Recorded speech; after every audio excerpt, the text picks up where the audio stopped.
Eh, Assalamualaikum warahmatullahi wabarakatuh. Perkenalkan, nama saya Muhammad Dani Pasaribu.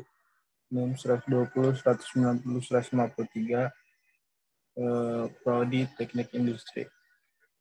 Di sini saya akan menjelaskan sebuah sistem produksi dan analisa anatomi pada produksi sebuah tisu. Di sini yang pertama yaitu definisi tentang sistem. Sistem merupakan sebuah unsur yang saling berkaitan atau berhubungan satu sama lain dalam sebuah relasi dan melakukan suatu kegiatan untuk mencapai suatu tujuan. Selanjutnya ada sistem produksi. Di sistem produksi ini terdapat 3 bahan. Yang pertama ada input, proses, dan output. Input ini adalah bahan baku yang dibutuhkan dalam suatu produksi. Seperti contohnya produksi saat ini yang saya paparkan yaitu produksi tisu. Nah, tisu ini bahan bakunya adalah bubur kertas atau paper pulp. Yang kedua ada proses. Proses ini yaitu sebuah kegiatan mengolah input atau sebuah proses untuk menghasilkan sebuah produk. Yang ketiga ada output, yaitu hasil dari yang diharapkan dari input dan yang diproses. Seperti contohnya produk yang dihasilkan adalah tisu. Selanjutnya ada aspek yang ada pada anatomi dan analisis sistem.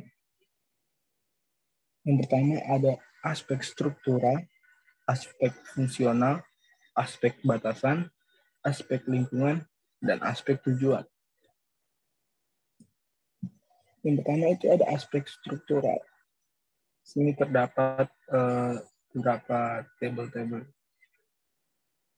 Yang pertama itu ada pabrik tisu, yaitu sebuah tempat pembuatan produk atau produksi sebuah produk itu tersebut.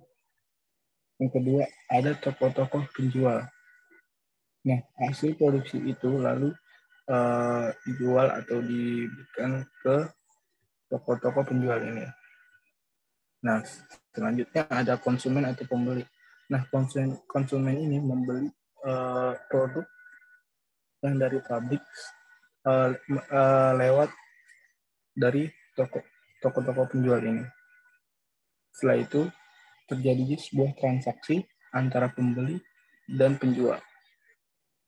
Lalu yang terakhir penggunaan produk itu sendiri oleh para konsumen.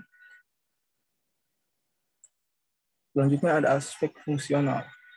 Aspek fungsional ini yaitu penghubung antar komponen untuk menciptakan karakteristik pada sistem.